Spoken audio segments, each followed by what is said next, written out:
Okay guys, so today we're going to be changing out the billet, or we're putting billet hinges right up there and there. I brought a buddy out to help me with it. He brought the purple haze nurple. So we got 2 3rd gens in the driveway today. And we are going to show you how to install these, and you have to be a little bit careful. Got new struts, got all the hardware. I got the billet screws as well. These are the hinges right here. Get it in the sun. And then we got some rubber gasketing material. We got this Velcro 3060. We're gonna get the struts off. We're gonna get those hinges off, pull this thing off, show you how to do it, and then put the new hinges on and install it. And see you in a second. Okay, so we got to get, well, we need a Phillips to get this plastic top piece off, right? As long as your screws are original, you should need a Phillips. Some of these cars, people... Oh yeah, there's some Torx bit screws in there. I wonder if we got any small enough to fit in them. Oh no, let me back up.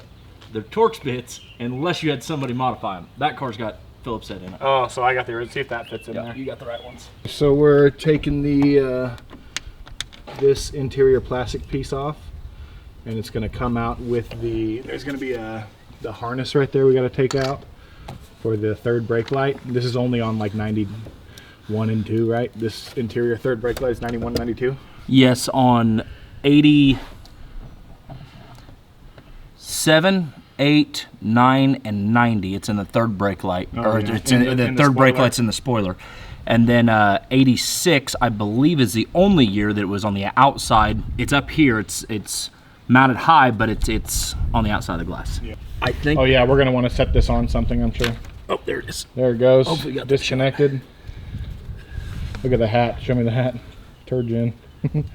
It's faded. Faded and used. All right, we got the impact here. Now, just a note of caution, and I just want to make sure Clyde knows this. DeWalt's probably the only thing you can use that's going to take this off. Milwaukee's not going to cut it.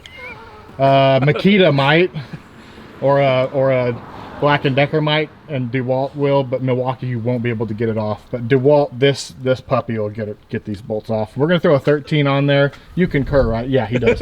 Okay, and we're gonna throw those. He's a Milwaukee guy. Do I need to go home and get the Milwaukee? I mean, I'll show you how the real men do it. So these are your old nuts right here. Now you could take that phrase in a series of ways, but these are your old nuts right here. And okay, they're both off. They are both off. All right, I'm gonna take this off. Now we're gonna partner up here, and we're gonna take it over to that stand over there. See if we can just lift her out. Hey, there we go. And if you ever wanted to see what a 3rd gen looked like without a 3-rear hatch, there you go. Is this an Elko 3rd gen now? Yeah, right. It looks like a Suburban. Somebody cut the back off to make it into a pickup. It just looks wrong, people. The El Camaro? I tell you what, it just looks wrong. Okay, so, oh yeah, this. Yeah, there's this gasket material here to help keep it from leaking. Oh, I thought the gasket material was on the other side of the nuts too. For some reason. It's because this bolts down to the top of the body here. Yeah. You can see where Mako missed on the paint. Mako. Well, yeah, they didn't have to take that off. I understand that. Yeah. So. Also, side note, people, Mako didn't do a bad job on the paint. They did a bad job on the masking. A lot of people don't understand that video. I get so many comments. What'd you fucking expect from a goddamn $2,000 paint job? They covered it in paint.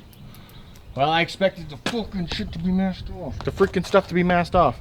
Okay. The paint job itself does look good. Yeah, the paint job itself is not bad. So these right here are those rubber gaskets, and this is what goes against the body of your car here.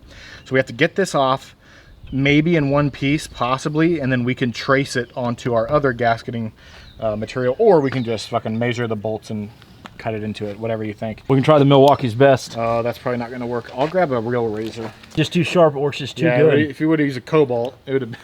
Okay, we're going to use this piece from the gasket set. It's 1/16. This is way too bright.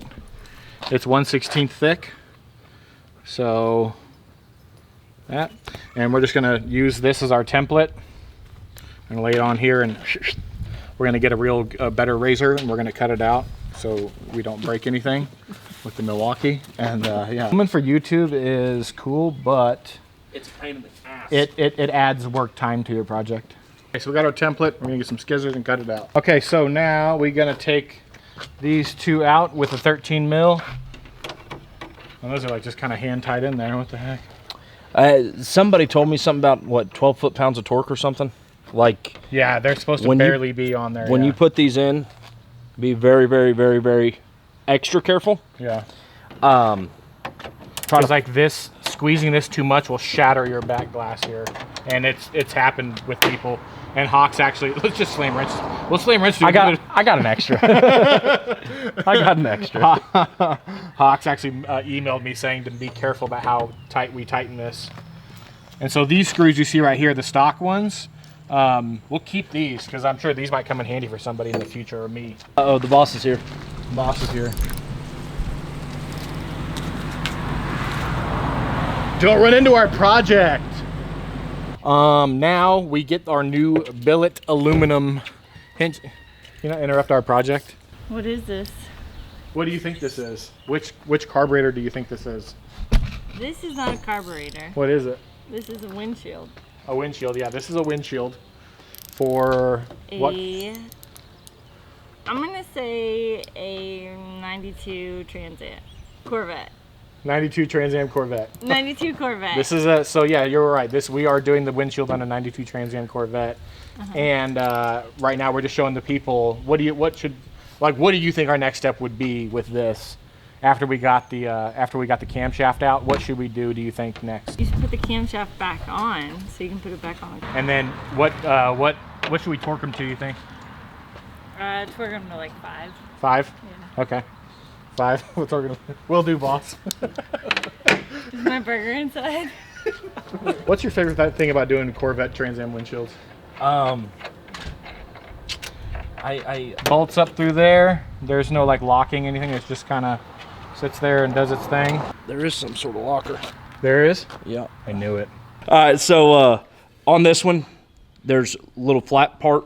Yeah, we said there wasn't, but there's some sides of them that are flat on the, if there we go. Some of it's flat, some of it's round. So the flat sides are what go horizontally with the piece that you can push it in easier. It'll slide up in there, and there's a little bit of excess paint right here, so it's a little stiff going in. And then, But you think that's how Hawks designed it, is so that it like fits firm in there maybe? yeah, I think that they would have gone through there and cleaned the paint off if they didn't. They would have. They obviously have done this several times, so they would have known. So just put it up in there. It holds it up in there nice. With the way we've got ours sitting upside down, you can just take your thumb, press it up in there so they don't fall out. You don't scratch them up. And then the washers are what? Or the nuts are what? There's some kind of... It's a flare nut, and it's got little notches that stick out so it bites in. And remember, do not over tighten. Do not over tighten. Yeah. We're just barely kind of... So just bring it in here, push that up, holds it in place, bring this over the top, thread it down. Help if I had my wrench the right direction.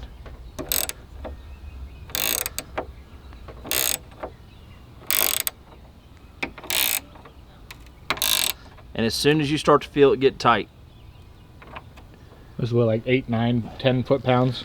I mean, we got a couple torques What's on the it. old bicep meter tell you? Huh? Yeah, about good enough. Not good enough, I tell you. Yeah, right there. And we just don't want to over torque it because people have shattered their glass doing this. So you want to make sure you barely torque those down to where they just kind of stay in place. The bolt there, it's nice and tight. Once we get it on the car, if we have any wiggle, we can go back through and add a little bit more crank to it.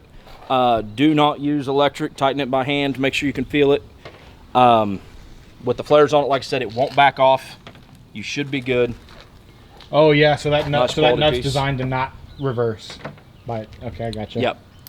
It shouldn't loosen up with these rattly third gens. So yeah, these are in. Now we just have to set this in, line these holes up with the holes in the car here. We set her down. Do it again. I didn't record it, it's fine. We just lifted it up and we set it on here and we got the screws put in there. I didn't hit the record button because my girlfriend was distracting me. Women.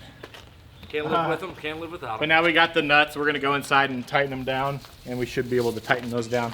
So we got it, and it is lined up, and it's great. Look at that. Look at this. Look at these gaps. And this spoiler is not fully attached on. I haven't secured this top piece down. So once it's secured down, it'll look just like that, which is almost perfect. Now, I didn't get a video of what mine used to look like, but it looks exactly like Clyde's. And his is over here. His is a 92 RS, just like mine. And you see that gap. You probably have seen this on your Camaro or somebody else's Camaro. That gap right there. It's just annoying. And then there's this big gap up here at the top of the rear windshield. Mine looked just like this an hour and a half ago. And now, it looks like that. Straight. Look at it. It's a little bit, but once this is secured down, if I can show you, it's like a straight line. This side should be pretty dang straight too. And even if it is a little bit raised up there, like a millimeter, I can take and tighten the little, what I did was here, let me show you. We popped the, we got it dialed in as good as we can with the amount of how much we torqued those fucking these rear bolts in. The more we torqued them in, the more we'd kind of pull it yaw left and right, kind of one way or the other. And then at the end, this side was sitting a little bit higher, so this little rubber bump stop here, I just adjusted that, unscrewed it a little bit so it was sitting a little bit further down, and now it lines up great. So if I look in like a week and look at it, I'm like, oh, this side's a little bit like a millimeter high, then I can just screw this in a little bit and it'll adjust that. Let it down real quick.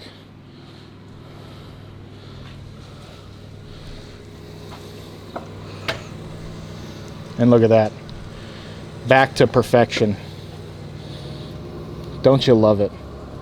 Don't you love it? I tell you what. Dude, I love it when things go our way. Yeah.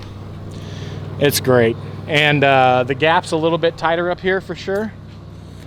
A little bit less of a gap. And this is, again, big ups to Hawks for this. Hawks, they do a lot of parts for third gens. Some stuff, there's like, you can get better stuff, but a lot of stuff, Hawks knocks it out the park. This is one of those things, they just knock it out of the park. Granted, it costs like, what, 300 bucks for everything all together with the aluminum screws and everything? It's an expensive investment, but it's the only way to get that hatch to go upright. Yeah. Another thing, as everybody saw when we lowered that hatch down, Yeah. this rear hatch mechanism still works. Yeah. That's why that one doesn't. Oh, There's yeah. a lot of weight here. These hatches are super heavy. You've got all that pulling down on them, and just, you know, it's a 30-year-old car, and they just start to sag. Yeah. That's the only way I know to fix it.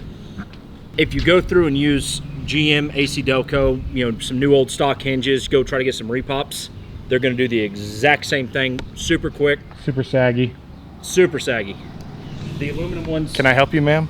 I'm going back to work. You're going back to work. Bye, boss. Bye, boss. Let's get this cleaned up and Make this a wrap. Let's unionize, dude. I don't like the way she talks to us, dude. Let's unionize.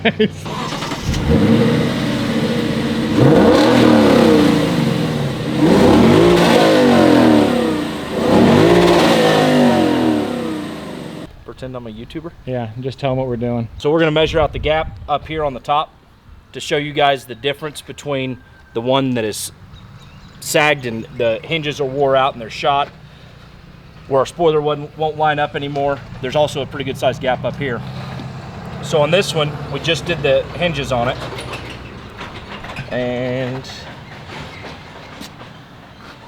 right at that bolt, 0.37. we're gonna call that 0.37. The exact same bolt, 5.7. That's almost a whole quarter of an inch.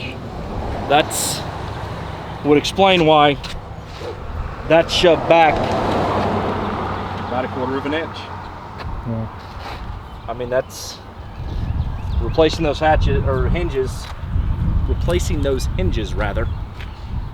Brings it all up, makes your seal better, gets rid of that big ugly gap, and this is how you have to shut a 92 Camaro hatch.